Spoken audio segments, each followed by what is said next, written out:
Faça um excelente dia. Eu sou o Fábio Marchese e este é o programa Cá Entre Nós. Convido você a vir junto comigo durante os próximos 30 minutos deste sábado incrível para extrairmos reflexões que nos aproximem ao ideal humano através da expansão de consciência em prol do coletivo. O tema que iremos abordar hoje é professores e o enfrentamento da pandemia. Dando a largada para este mês dos professores, cá entre nós está Rodney Costa. Prazer. Rodney Costa, ele é docente do curso de Psicologia da Universidade Anhembi Morumbi, do campus de São José dos Campos. Aliás, a Universidade Anhembi Morumbi pertence ao ecossistema Ânima Educação, que é a nossa querida parceira neste programa. Rodney Costa é doutorando em Psicologia Escolar e Desenvolvimento Humano pela USP, mestre em Psicologia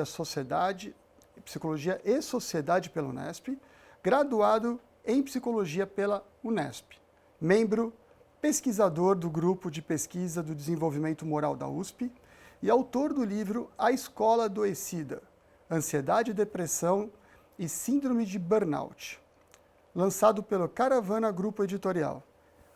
Tem mais de 10 anos de experiência como psicólogo no setor público aqui da região do Vale, principalmente na área de saúde mental escolar. Seja bem-vindo, professor. É um prazer, Fábio, estar aqui. Vamos conversar então, né? Prazer é o meu.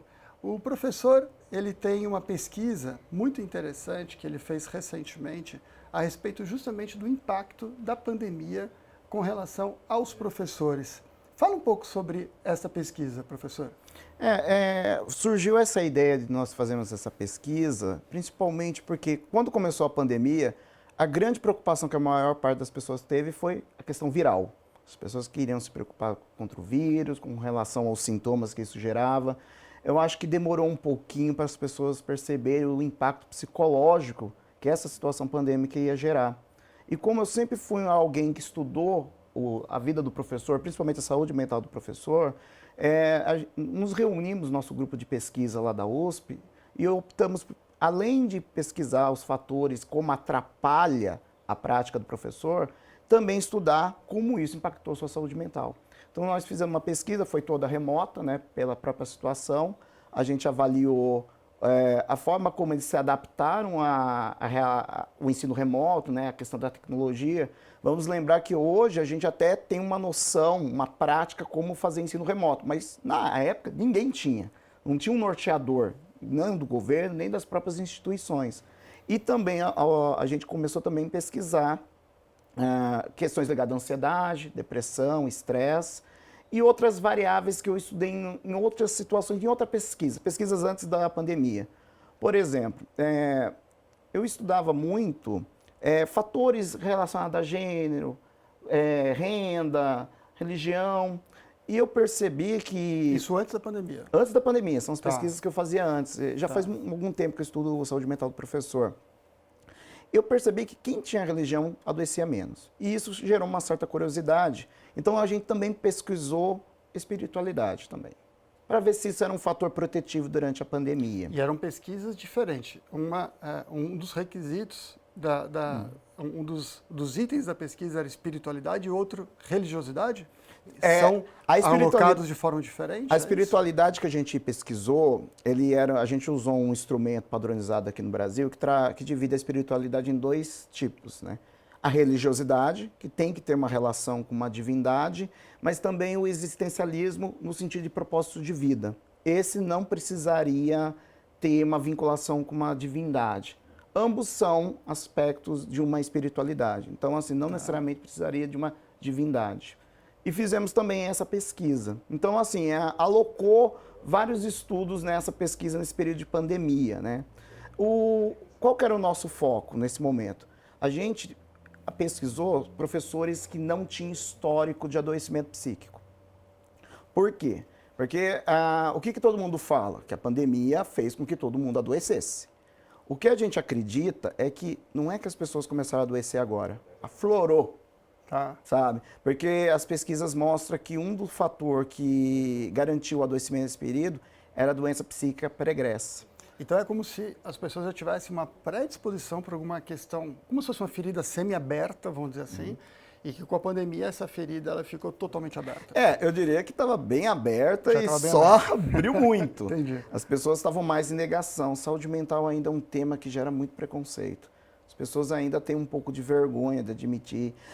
Todo mundo tem momentos de irritação, de desequilíbrio, e a gente ainda trata isso como se fosse fraqueza, falta de fé. Vulnerabilidade. Vulnerabilidade. Todos nós podemos, todo mundo vai adoecer psicicamente em algum momento. Sabe? A vida exige muito, as pressões exigem muito.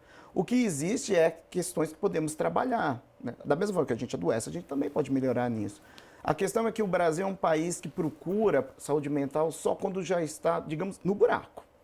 Nesse momento que teve a pandemia, estourou as questões estressantes muito forte. Então, aquele adoecimento que, como você falou, né, estava meio aberto, abriu para todo mundo. Se é possível dizer que saiu alguma coisa boa nessa pandemia, é que todo mundo pôde admitir que não estava bem. Eu acho que quando o vizinho estava, o chefe estava, aí as pessoas, não, eu não estou bem. E aí procurou algum tipo de ajuda. Afinal, é todo mundo, né? E você acha até que inverteu, então, de repente, olha, quem fala que está bem, eu já vi até uma discussão sobre isso, é permitido ser feliz na pandemia? Porque já aconteceram várias pessoas que eu conversei ao longo da pandemia, a pessoa já se antecipa no assunto. Olha, eu não vejo essas pessoas falar que está tudo bem, que a família está bem, que está todo mundo bem, que você está... Parece que ela já se antecipa mostrando, ó, não queremos falar e não quero ouvir, porque não acredito que possa alguém estar bem na pandemia. É como se fosse proibido você ser feliz na pandemia. Houve uma inversão. É normal falar que você não está legal, que você está com a saúde mental desequilibrada, alguma coisa nesse sentido? Olha, do jeito que você está apontando, posso dizer que sim. Eu acho que as pessoas têm vergonha de dizer que estão bem nesse período. Não vou negar que tem. Óbvio que tem questões ligadas à resiliência e óbvio que o impacto da pandemia afetou de forma diferente cada uma das pessoas. Mas por que eu estou falando da questão do adoecimento, até estou me adiantando? É que a gente optou por avaliar professores que não tinham histórico de adoecimento antes.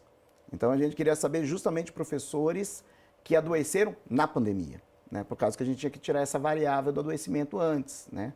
E o que nós percebemos com relação a isso?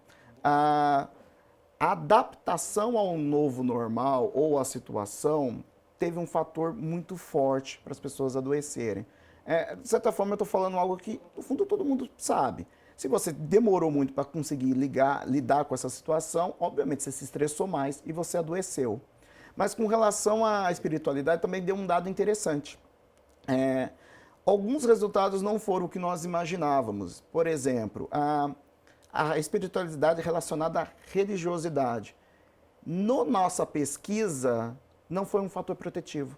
Não garantiu que as pessoas adoecessem menos. Não deu uma imunidade. Não deu. Mas como se esperava. A gente esperava, até pelas pesquisas anteriores. As outras pesquisas a gente não aprofundou, obviamente. Tá. Nessa a gente aprofundou e no caso da pandemia não foi um fator protetivo. Porém, a de existencialismo, a que de propósito de vida, nós vimos que isso foi um fator protetivo. Quem tinha uma noção de propósito de vida, uma questão mais otimista com relação ao futuro, que conseguiu enxergar norte nessa situação, e entenda que isso é quase como um traço de personalidade. A gente fala, a pessoa ser desse jeito, isso foi um fator muito protetivo. Eu tenho essa questão do propósito que está muito em voga, inclusive, e é o que você falou, adorei esse termo, é um fator protetivo mesmo. Ele traz para a gente uma sensação de segurança para onde você quer chegar. Sim. E aí você consegue, então, direcionar um pouco o seu foco do seu dia a dia, do seu cotidiano e até a tua forma de pensar para você chegar lá. Então, isso te dá um norte. A percepção que eu tenho que essa nova era, essa nova situação, esse novo momento que nós vivemos, é como se a gente tivesse uma estrutura piramidal de um formigueiro anteriormente e que você sabia como que você fazia para chegar naquele formigueiro, as formiguinhas sabiam o caminho a ser percorrido, sabia quem estava em cima, quem estava embaixo, como que era a escala. E agora chutaram o formigueiro, ficou tudo horizontalizado, tudo sem uma regra, as formiguinhas todas perdidas, sem saber para onde que a gente vai caminhar. Será que isso trouxe um agravamento na questão da ansiedade, porque as pessoas não estão adaptadas, eventualmente, a não se encaixar, e isso é muito interessante que você falou, da gente ter um propósito, mas e se a gente não tiver um propósito definido? E as pessoas que não têm um propósito definido? Elas têm quase que uma falta de imunidade por isso, Por exemplo, será que viver o presente, estou aqui, estou bem e eu não sei onde eu quero chegar. Isso não te traz uma instabilidade. E acho que isso que gera muita ansiedade, a pandemia trouxe muito isso. Aliás, professor, para falar sobre, vamos ter uma contribuição, para falar sobre ansiedade, a gente vai ouvir aqui um depoimento do Guilherme Peniche. O Guilherme Peniche, ele é docente do curso de Naturologia da Universidade Anhembi Morumbi. Ele é integrante do ecossistema Anima, do campus Moca. Vamos ouvir o que ele tem para dizer sobre ansiedade, sob a ótica da naturologia. Olá, como vai? Sou o professor Guilherme, do curso de Naturologia, e vou dar umas dicas para vocês como a gente pode driblar e lidar com a ansiedade.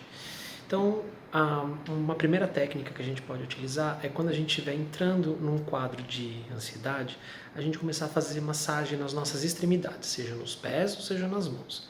Pode utilizar um óleo para facilitar, mas o importante é que a gente sinta as extremidades, que a gente saiba onde elas estão. Essa é a primeira técnica. A segunda técnica, que é muito interessante, é fazer uso das plantas medicinais. A gente pode utilizar a melissa, a lavanda ou até a camomila. Algumas vezes, interessante também, a gente aliar essas plantas medicinais junto com a erva doce, porque muitas vezes nos quadros de ansiedade a gente tem aí uma questão estomacal. Então, interessante também é trabalhar com a erva doce. A terceira e última dica é quem puder ter um frasco de óleo essencial de lavanda, sempre por perto. Pingar um pouquinho nos punhos e depois inalar o óleo ou colocar um pouquinho aqui, que vai ajudar também a trabalhar a ansiedade. Lembrando que não é somente das práticas complementares que a gente vai conseguir trabalhar com ansiedade. É sempre bom também consultar um psicólogo ou, se for o caso, um psiquiatra. Interessante, né, Rodney? Eu achei que essa é uma coisa é a prevenção e a outra coisa é um tratamento depois que você já está com a ansiedade diagnosticada. Lógico que existem várias formas, mas essa é uma forma diferente de tratar a ansiedade, sem precisar de medicamento. Acho que é uma forma alternativa interessante o depoimento. Profilaxia dentro da saúde mental, as pessoas às vezes não levam tão afinco, né? É como eu falei, saúde mental as pessoas procuram só quando estão mal, porque as pessoas vivem nas negações de que não estão bem, né? É uma questão até cultural das pessoas. Só que eu acho que hoje as pessoas estão se abrindo a perceber antes essa questão do cuidado. É óbvio que cuidar antes é muito melhor do que ter que depois se tratar, né? Mas, retomando aquilo que você falou, quando eu falo de um propósito de vida, não necessariamente quer dizer que a pessoa precisa já ter um roteiro do que seguir na tua vida. Né? Até o viver aqui agora pode ser um propósito de vida. Sabe? Pode ser um propósito, sabe? O que eu penso é o seguinte, nós temos ideais na nossa vida, eu acho que os propósitos de vida têm muito a ver com nossos valores, a nossa própria personalidade. E a própria vida vai gerando desafios para que esse propósito seja alcançado ou não. No caso da docência, é muito nítido que quando você se forma, você tem um ideal de transformador, de como vai lidar com a situação da docência, e a realidade muitas vezes não bate com aquilo que você almejava. Isso é um dos fatores que adoece muito o professor também, sabe? Aquilo que você almejava ser como professor, às vezes não conseguia alcançar por próprias burocracias que existem na prática docente aqui no Brasil. Mas vamos dar um exemplo. Ninguém estava preparado para a educação remota. Tudo foi meio que a toque de caixa. Então, aquele professor totalmente capacitado, que aprendeu a uma forma correta de ensinar, letramento, algo do tipo, desmoronou. Tudo aquilo desmoronou. Ele teve que aprender a usar ensino remoto. Todo mundo virou meio youtuber, todo mundo aprendeu a usar computador. Dependendo da área, você nem sequer se preocupava com computador antes. E como você vai ensinar algo numa tecnologia que às vezes você não está nem familiarizado? Esse é um desafio muito interessante. Qual que foi uma fala que era muito comum que eu via dos professores? A sensação que o trabalho não foi bem feito. Deles. Não estou nem dizendo de feedback de outras pessoas. Por quê? Porque saiu da sua área de conforto. E essa situação fez com que eles questionassem o propósito deles como educadores. Interessante. E o questionar o propósito, eu acho que vamos levantar essa questão para os nossos telespectadores, para eles refletirem durante o intervalo, e a gente volta a conversar daqui a pouco. Eu tenho essas reflexões todas, elas trazem para vocês uma provocação, para que durante esse intervalo vocês, 2 minutinhos, a gente volta e a gente continua com esse bate-papo com o Rodney Costa.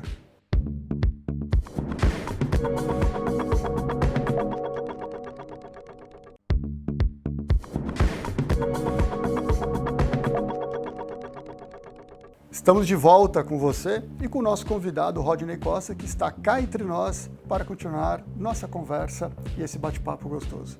Estávamos aqui falando a respeito de propósito, o quanto que isso é um fator protetivo nesse período de pandemia, quase que um fator protetivo para a sua imunidade. O propósito, a gente vem refletindo que a gente sempre vê como algo onde você deve chegar, como se fosse algo do futuro, como se fosse algo que você deve lá na frente alcançar. E se a gente levanta a mão? É assim, se a gente levanta a mão na sociedade e fala, ei, eu não sei onde eu quero estar lá, eu não sei qual é o ponto que eu quero chegar lá na frente, isso não está desenhado, eu não tenho esse perfil, eu não tenho essa característica. Eu sou um cara mais imediatista, eu sou um cara que gosto de improvisar, me sinto confortável e quero cada vez mais estimular o treino para viver o presente, para que eu fique no estado de presença, e nesse estado de presença eu consiga me identificar e, quiçá, até buscar algo superior na minha espiritualidade, onde eu consigo ter um pouco mais de tranquilidade. Esse pode ser considerado um propósito, ou o propósito ele tem que estar sempre associado a uma meta futura? Não, o propósito pode ser o aqui e agora. Sou educador, meu propósito é ensinar, sabe? Sou psicólogo. Meu propósito é cuidar. Até não sei se todo propósito de vida pode ser considerado um fator protetivo. Afinal, eu estava estudando educadores. Educadores têm um valor em comum, a questão do cuidado. É típico de profissões de educação, de saúde e de outras, obviamente. Eu sei que o propósito de vida relacionado ao cuidado, ele se tornou um fator protetivo. Eu não sei se o propósito com relação a ser rico e famoso vai ser. Okay. Eu não sei. Mas perceba, o propósito é a tua vivência, não necessariamente as tuas metas para o futuro. Perfeito. Sabe? Às vezes o teu propósito é mesmo curtir a vida, estar aqui no aqui e agora. E sim, você pode ser feliz desse jeito, sabe? É lógico que a gente acredita que propósitos que dialogam com uma harmonia social, propósitos morais, não de moralismo, mas moral de harmonia social, os estudos provam que são fatores protetivos. Quer dizer, um propósito em que você vê um sentido em que pode ajudar o outro, cuidar do outro, criação de vínculos. A gente vê que isso é um propósito de vida que é protetor. Será que aí a gente está falando um pouco do tempo, determinando o tempo, do tempo não como extensão, mas sim o tempo como, considerando o tempo real como profundidade? E aí você consegue utilizar o tempo, eventualmente, Rodney, como deslocamento em direção ao ideal humano. Então, não necessariamente você usar o tempo para que você consiga atingir uma meta futura. Quando você desloca você faz uma neuroassociação do tempo para a busca do ideal humano, para você expansão de consciência e crescer como um ser humano, no seu ideal humano, você tem que viver o presente. E talvez esse também seja um propósito. Hoje eu quero ser a pessoa conectada com estou prestando atenção, estou olhando no olho, estou percebendo. Você assistiu aquele filme Avatar? Sim, o Avatar, sim. Ele tem os avatares, né, que são seres espirituais elevados. Eles se cumprimentam falando, I see you, eu percebo você. Será que a determinação para um tempo real não seja essa percepção de presença, estou aqui com o Rodney e isso que importa neste momento, e não necessariamente estou aqui com o Rodney com uma intenção de meio para atingir um fim que daqui a alguns meses ou algum ano eu possa conseguir com isso ganhar certos dinheiros ou acumular tantas riquezas. Isso não gera ansiedade, isso não aumenta o fator também para você abrir os teus polos, para você ficar mais vulnerável até para as questões pandêmicas da Covid e da coronavírus? Olha, essa questão é bem legal a gente conversar, porque há uma crise que nós temos hoje, pensando no mundo como ele é. Antigamente eu poderia te dizer que querer se dar bem com as outras pessoas no sentido de harmonia, de moralidade, não de ganhos futuros, ser moral era saudável. a gente poderia querer estar bem com as outras pessoas, querer ter relações profundas com as outras pessoas, isso era um fator protetivo. Só que eu vou falar um pouquinho do tempo, como você falou. O tempo hoje ele é vivenciado de uma forma bem diferente como antigamente. Eu diria até que pelas questões das mídias sociais, nós vivemos num mundo assim totalmente inundado de estímulos que a gente tem que dar conta o tempo todo. Então a gente nunca, eu acho que eu não conheço ninguém que termina o dia dizendo que fez tudo o que deveria. Nós estamos sempre lá tendo que dar conta. As pessoas já estão muito desgastadas e as demandas mudam muito. Então, vou falar uma questão do mercado. O mercado, ele pede para as pessoas serem flexíveis. Por que eu preciso ser flexível? Antigamente, você tinha que ser muito bom em alguma coisa. Só que como os valores, os gostos das pessoas mudam muito rápido, aquilo que você era muito bom pode ser obsoleto amanhã. Então, o mercado quer que as pessoas sejam capazes de se reinventar, mudar a sua postura. Ser flexível é bom em alguns aspectos. Por exemplo, quem se adaptou mais rápido na pandemia adoeceu menos, porque a gente até estava falando que a adaptação acabou sendo um fator importante. Porém, ocorreu um efeito colateral. Hoje, para você ser flexível, você não pode ser apegado a nada. Interessante. Então, você não pode ser. Boa. Porque você tem que mudar. E vários estudiosos, eu estudo muito o Bauman, mas o que eu vou falar tem mais a ver com um sociólogo norte-americano chamado Richard Sennett. A forma como a gente atua no trabalho, inevitavelmente, vai influenciar a forma como a gente age no mundo. Então, trabalhadores flexíveis se tornam pessoas flexíveis. Até que ponto essa flexibilidade é boa? Lógico, tem as adaptações, mas não se apegar a nada também fará com que você não se apegue a relações humanas. Perfeito. Vínculos. Sabe? Os vínculos hoje são de curto prazo. Agora, retomando Bauman, né? Sociedades líquidas, nada é para durar. As pessoas hoje têm muita dificuldade de relacionar com as outras. Perceba como a gente é bem mais impaciente, bem menos intolerante. Tudo que diferencia muito da gente, a gente é um pouco mais agressivo com o outro. E essa dificuldade de lidar com o outro é o que está exigindo a sociedade. Existe um princípio até interessante espiritual da Cabala que fala que você tem que ser fixo ante uma volatilidade que existe, que permeia em torno de você. Então é importante ter um pouco de fixidez e deixar que alguma volatilidade, enquanto a volatilidade externa ela acontece, até para você conseguir ajudar esta volatilidade na sua expansão e na sua condução para uma evolução. Com relação ao apego, que eu acho muito interessante, o conceito apego, eu me relacionar com uma pessoa que é fundamental para a gente poder evoluir em conjunto, a gente tem que fazer esses encaixes para que a gente consiga construir um mosaico belo coletivo. Então, há uma necessidade de maleabilidade de você valorizar. Com relação ao apego, eu valorizar a pessoa que está ao meu lado, o Rodney aqui nessa conversa, valorizar o que ele tem para acrescentar para a humanidade, valorizar essa troca, esse momento de entrega que a gente vem aqui conversando. Essa valorização, ela pode ser uma valorização que cria esse amálgama nosso e de respeito no momento presente, mas não necessariamente isso seja um apego, considerado um apego. O conceito do apego aqui, existe uma mistura sobre apego relacionado a valores. Então, eu estou com a minha mulher, eu estou com o meu amigo, eu tenho que valorizar aquela relação e fazer com que daquela união a gente construa algo melhor. Mas não necessariamente aquela relação não possa mudar e não possa acontecer uma modificação em mim ou na pessoa que está do meu lado e que aquilo não mais tenha liga. Isso tem a ver com a gente evoluir também ou o desapego ele é totalmente fora do... Então, essa que é a questão. É como eu falei, nós estamos na sociedade de curtos prazos. As sociedades que os vínculos não são para ser aprofundados. Particularmente, eu acho isso muito complicado. Mas a sociedade exige isso. Aquele que luta contra isso vai ficar mais saudável ou não? É um questionamento que eu tenho hoje. Legal. Tanto que é um fundo das minhas pesquisas hoje, é estudar justamente um ser humano moral hoje. Isso é um fator protetivo ou não para a saúde mental? Porque assim, a sociedade quer que você não fique vinculado a nada. Só que eu sei que antigamente isso ajudava. E ainda acredito, eu ainda acredito que as pessoas podem ser saudáveis quando vê, como você falou, isso também tem a ver com propósito.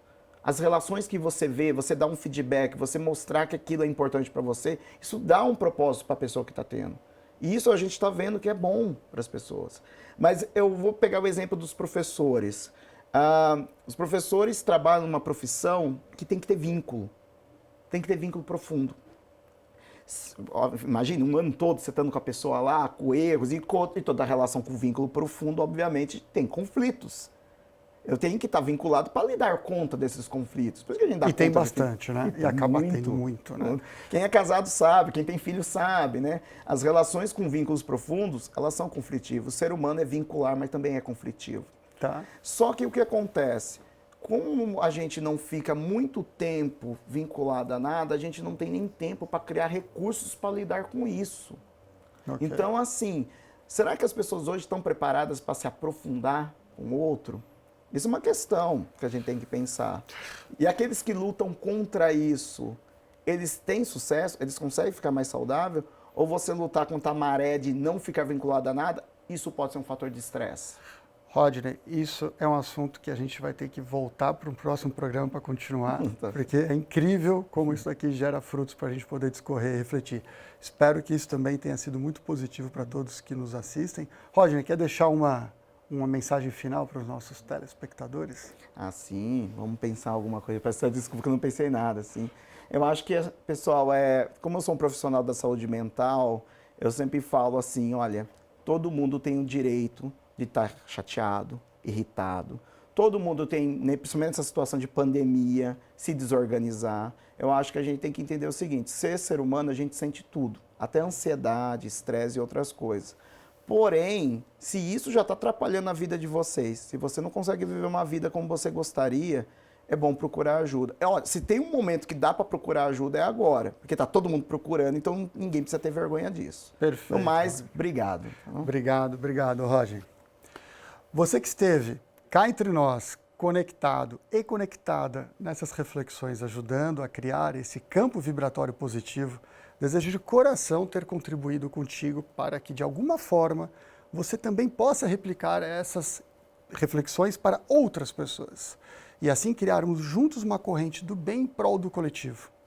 Sábado que vem, às 9h30, estaremos novamente aqui nos estúdios da Band Vale, com a regência do maestro Cris Bucols e os artistas de câmera Tavinho, Péricles. Nosso convidado será, no próximo sábado, Eduardo Marchiori. Ele é CEO da Mercer. Vamos falar sobre saúde mental nas empresas. Então, meus caros, eu te aguardo aqui no próximo programa, Cá Entre Nós.